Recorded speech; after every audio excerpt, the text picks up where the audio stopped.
Welcome to Unrestrained, the podcast series from CPI.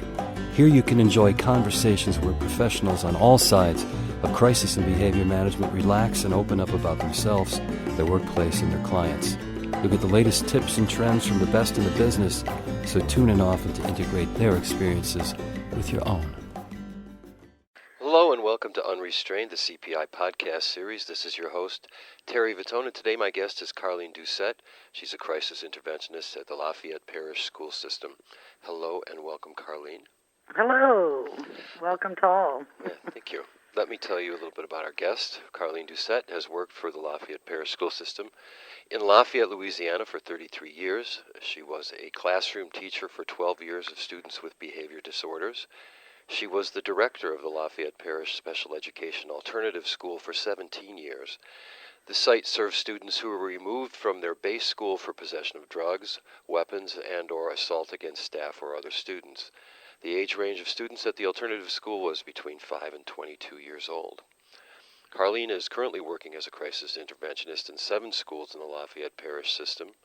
She has been a CPI certified instructor since 2001, and in 2014, Carleen received the honor of being named a meritorious instructor by CPI.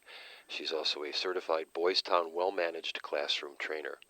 Carleen is an adjunct professor at the University of Louisiana at Lafayette, a position she has held for the past 10 years. So then, Carleen, let's begin. Why don't you give our listeners an overview of the size and makeup of the Lafayette Parish school system, and then talk about the roles you've played there over the years. Nearly 3-decade career, or longer than 3-decade career, excuse me. Okay. Size and makeup of Lafayette Parish. We have approximately 30,499 students. Approximately 4,187 staff members. Wow. That breaks down to 23 elementary, 10 middle schools, 7 high schools, career center for those students who are in vocational type programs, and a K-12 alternative school. We also are building a brand new high school that is projected to open in 2017. Right. Big district. A big district. And so, how did you first get into Lafayette's Parish school system? I was born here. All right. And just decided that I wanted to go into education, and started at one of the at-risk middle schools and loved it there. And then I was teaching resource, and they wanted to open a behavior disordered room. So when they wanted to open the behavior disorder room, my name came up. And so I did that for a few more years. And then once my students started going into regular classrooms more, because we do full inclusion here, I see. They were sending me to other schools to get their behavior problems under wraps. So that's how this whole crisis job evolved. Do you find yourself just having an intuitive grasp of how to de-escalate or kind of work with students who are, experiencing some issues? Right. It's getting that word out. And so that's how we became interested in CPI. I see. That's my next question. I was going to ask about the history of CPI training in the parish. Well, we started in 2001 because we had a large number of students that were being referred to the alternative school for assault on staff. I see. And so the initial reactions to the training were so good that we started increasing the number of staff to be trained. So we train over 1,000 people a year. Wow. I have over 2,000 hours of training in CPI. How many trainers do you guys use? We use 3. I see. And that's the only way that we can keep quality control going within the parish. Everybody's getting the same message from the 3 instructors. And you can keep a lid on it that way. Right. On the quality that the product that you're putting out. So how much of the time, percentage of time, do your trainers and yourself spend actually training then, would you guess? We train sometimes 3 days a week. I see. Wow, that's heavy. During the school year. I see. And during the summer months, we work 10 months a year. all three of us. So the last 2 weeks of the school year and the 2 weeks before, we dedicate to transportation. So like this, we're projected to be training 400 bus drivers. Excellent. Yeah, it's a large number of people, and we just have to get that message out to more and more people. Mm-hmm. Now, do you remember the initial reaction when nonviolent crisis intervention training came into the parish schools? It was actually funny because most people that first came into it thought that it was a takedown program. Mm-hmm. We fight that today. Yeah, well, we've managed to change that, but on the first training, it was really humorous because we had a group of kindergarten teachers that came in for day 2, and they had all worn T-shirts, CPI takedown. Actually written on the T-shirt was CPI and the words takedown. Yes. Oh my God! Oh, there'll be some some heart rates elevated around here to hear that. Right, and that was back in 2001. Right. You know, Mm-hmm. That has changed. You know, and that whole perception has changed, and it took us. You know, and you have to show a reduction in restraints. Actually, right. We don't want you to touch them. Right. We teach prevention, as we say, is our middle name. Right. So that was the initial reaction, was to have T-shirts made that said CPI takedown, and and we prefer talk down rather talk than down is much better. Yeah. It doesn't hurt. No, that's right. That's right. So you put back in 2001. Now, how long before you became a trainer of nonviolent crisis intervention? Since 2001. So you became a trainer, right? You went through the 4-day course right away and got your certification. I went through a training prior to anybody getting it in Lafayette Parish. I see. So we were the initial instructors, the initial training. Right. And we have the same instructors that we had back in 2001. Wow, that's some staying power. That shows you guys must be realizing some successes out of your training. Otherwise, I mean, how you wouldn't stay at it for any reasonable length of time if you weren't seeing results. I mean, now, how many staffs and departments have you trained since 2001? We've trained all paraprofessionals in the district, regular ed teachers, all the special ed teachers, bus drivers, custodians, the school support officers, secretaries. I see. And I even have a few parents that have come in. Wow. So of children. They have children who have severe behavioral problems. So pretty much top to bottom at Lafayette Parish, everyone's going to... Everyone. Administrators, everybody. Mm-hmm. Is it mandatory that people attend? It's mandatory through our state law for paraprofessionals, for special ed teachers, and for administrators. I see. And counselors, those type support groups. But we make it mandatory. If you put your hands on a child, you must be trained. Right. Excellent. Let's talk about outcomes associated with our training. I mean, what comes to mind first when you think about the positive outcomes that are associated with nonviolent crisis intervention training? I think the biggest outcome is it just got posted a 7% increase in graduation rates. Oh, that's excellent. Which is, we've been in the negatives for a while, and that just turned around. Good. And we have about a 49% decrease in workers' compensation claims for assault. Over how long a period? Over, 49% this year. 49% this year. Right. We've shown as high as 60. We're at 49%, but we still have another 16 days. Right. But as of this date, we're at 49%. That's which is it's significant. Yes, no doubt. During our pre-interview, you were really vocal about how the enhancements to nonviolent crisis intervention training have made a dramatic difference in successfully de-escalating challenging behavior there at Lafayette. Could you talk about the enhancements, how you responded, how your staff responded? Oh, I think it gives staff more options to use. Right. And you combine that with the decision-making matrix, and we're seeing a reduction in about 42% of restraints overall. one thing that really impresses me is we started looking at total schools, and we took a middle school that was an at-risk middle school, and worked with the principal there and trained the entire staff. I see. From the ground up, custodians, everybody. So in other words, since the enhancements were brought in, you guys have decreased restraints by 42%? 42%. Wow, that's so you guys are really, especially these tools are powerful. The decision-making matrix I know is very powerful for on-the-fly risk assessment, and I can see how that would lead to such a dramatic decrease. Well, we use it too for office referrals. Explain. That you weigh it out. Whatever behavior that you're seeing in your classroom, you weigh it out on the decision-making matrix. Right. I see. If it's a low-level risk, you don't need an office referral. That's classroom management.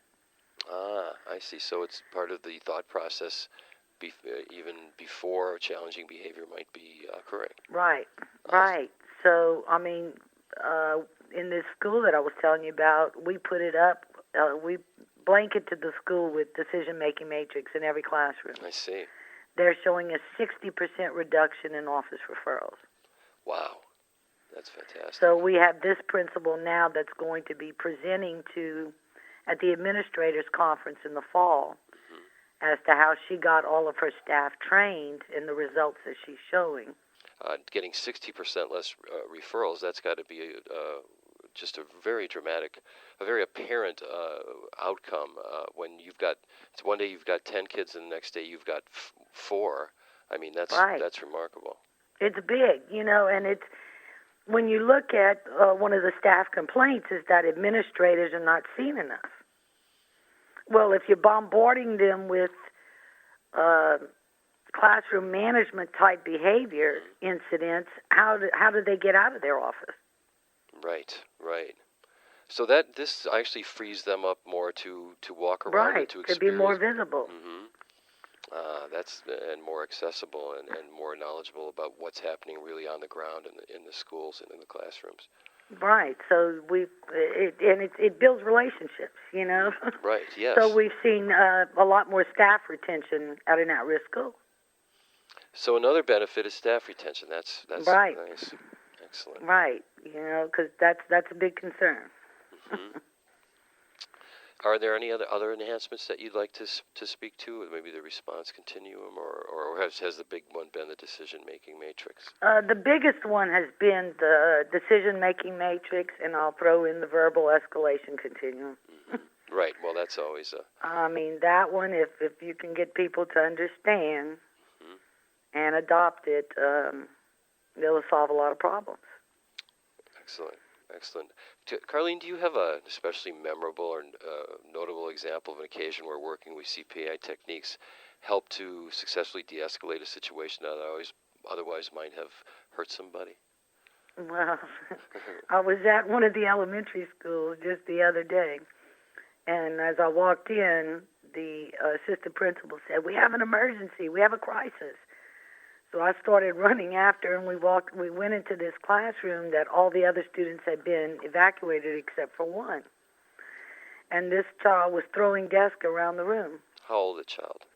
11. Okay. Just chucking desks around the room. So when I walked in, she said, "What are you going to do?" I said, "I'm going to sit."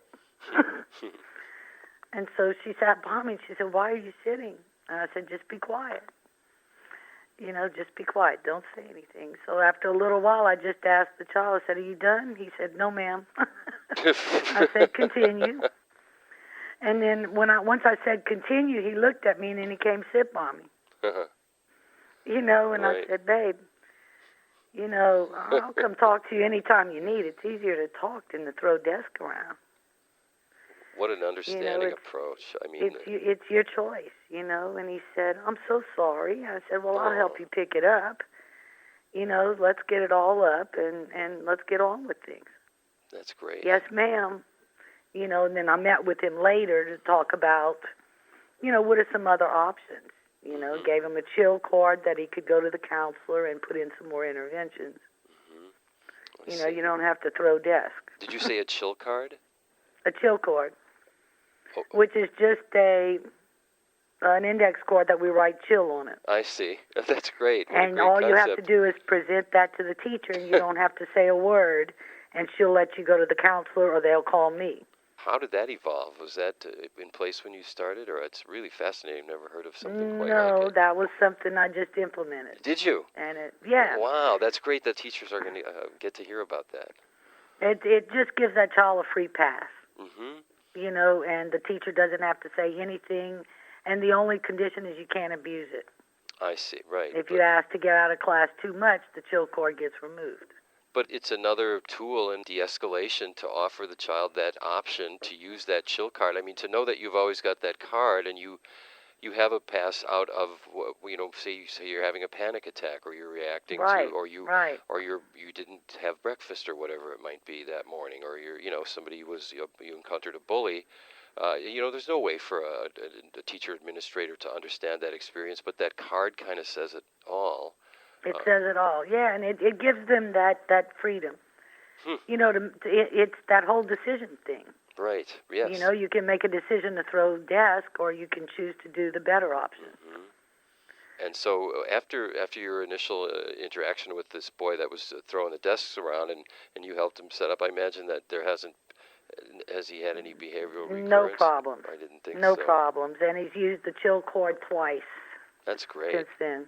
That's a really dramatic example. That's so now after an incident like that, are you guys pretty religious about debriefing? Oh yes. Yeah. Mm-hmm. Excellent. And how about refreshers? How often do you guys offer those?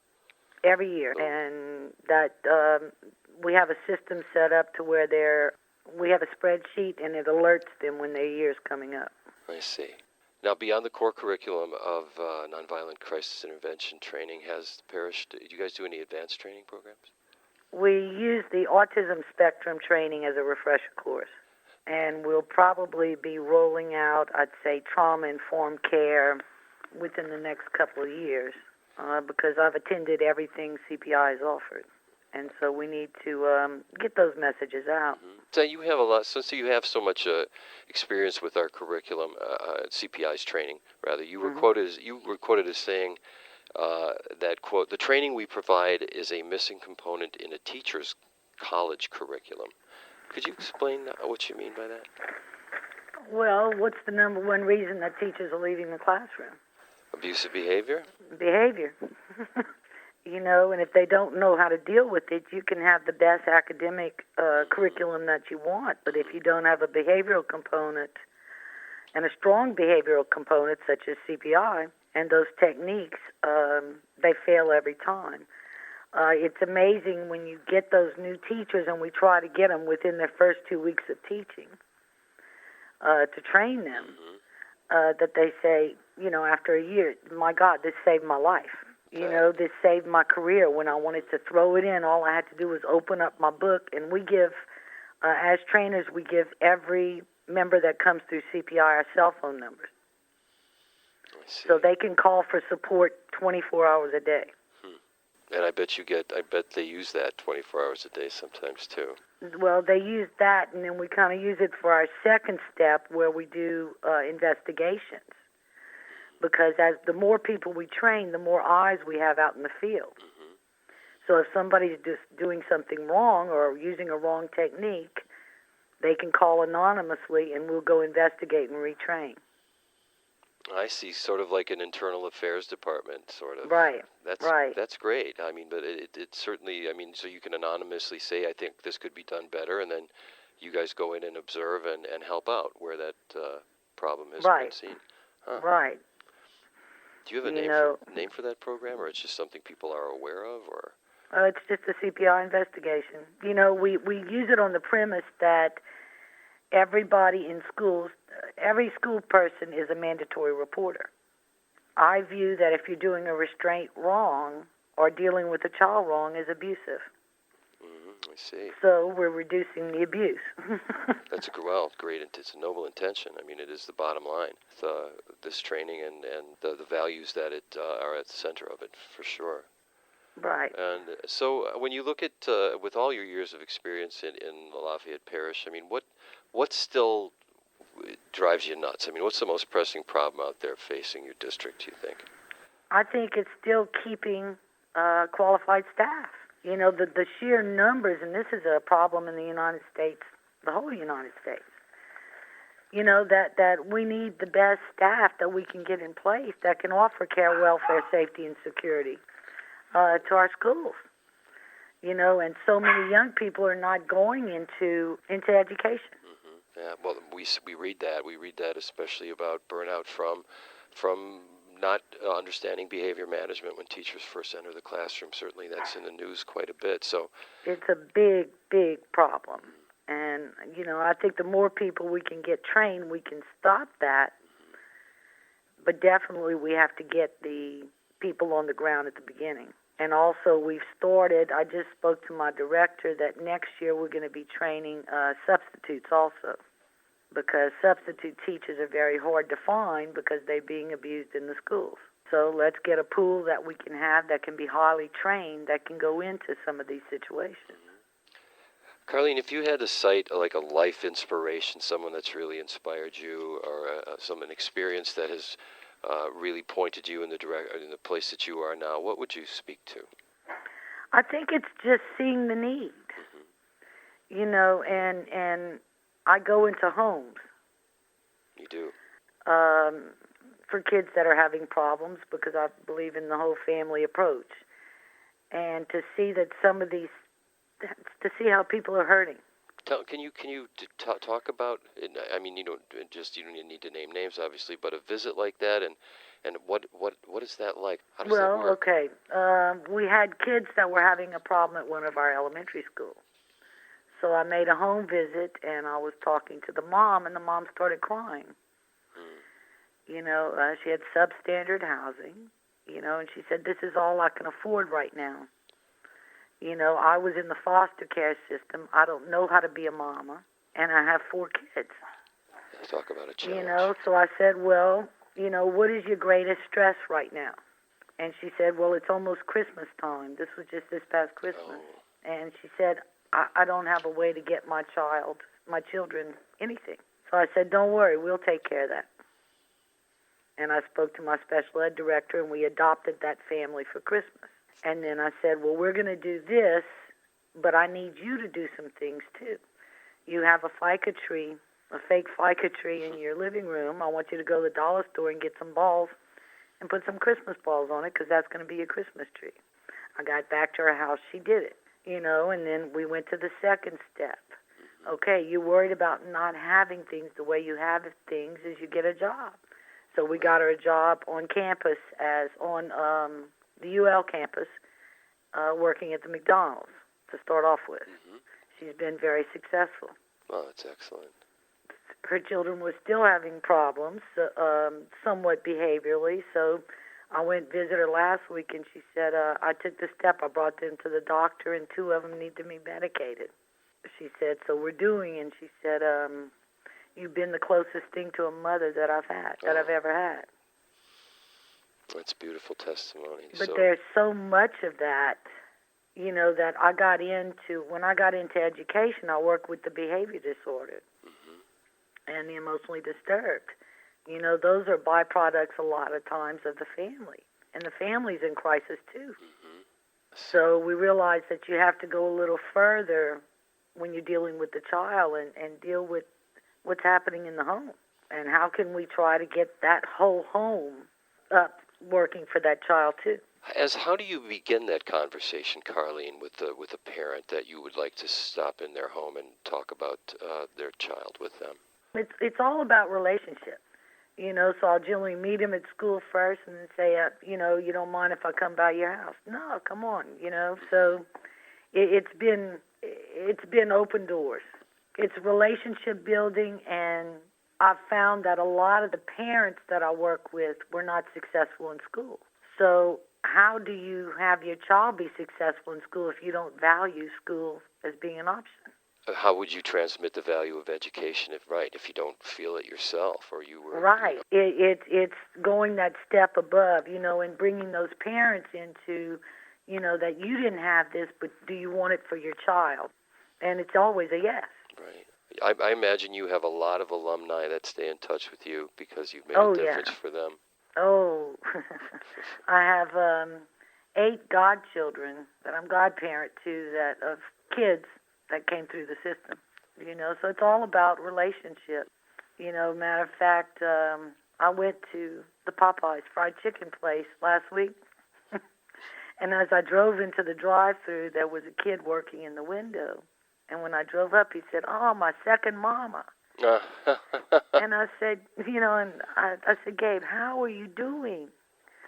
He said, "Well, I'm doing fine, Miss Carleen." He said, "But I remembered everything you taught me at C's. C's was the alternative site."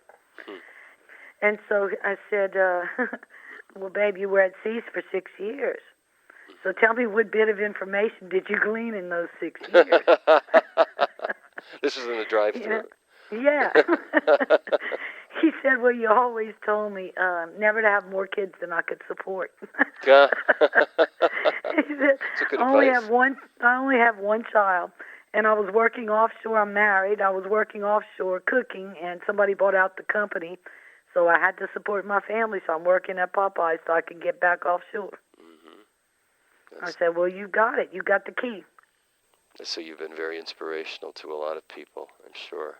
And it continues on. Now, you're an adjunct professor at the University of Louisiana. What sorts of things do you do there? I teach Special Ed 300 and Special Ed 391. This is a course that everybody in education has to take. So what I call it is growing my own teachers. Growing your own teacher. I like it. So I get the people in that group that thought they were going to go into regular ed to decide that they want to go into special ed. I see. Do you tell them about the chill card? Right. Oh, that's great. Do you have any last thoughts? Anything you would want to leave our listeners with today, Carleen? Well, I think just don't stop. Right. CPI is a great message. I agree. A great message, and it's best practice. Mm-hmm. Yes. Well said. So don't stop, and it's make the trainings as fun as possible, so you'll just have people want to come in and back and back and back. We generally top out. All of our trainings are full. I see. So we put them up now for all of next year, so they're already registering. Oh, that's great. That's great. In 15 years, we haven't had a bad evaluation. Is that so right? So that says something. Loud and clear. Yeah, and then we take all of their comments that they put on their evals and put it up on a PowerPoint, and that's what and we paired it with music, and that's what starts the training while they're signing in. Ah. So they're seeing their own comments. That's great. Up there. So it gives ownership. Indeed. And that's what CPI can't be a training. It's got to be an ownership of a mentality. CPI has to be an ownership of a mentality. That's very well said. Very well said. I think it's a good thought to wrap on today. Unless you'd like to add more, Carleen. Well, I think I'm done, Terry. All right. Well, I appreciate it. Well, my guest today has been Carleen Doucet. She's a crisis interventionist at the Lafayette Parish school system. Thank you very much, Carleen.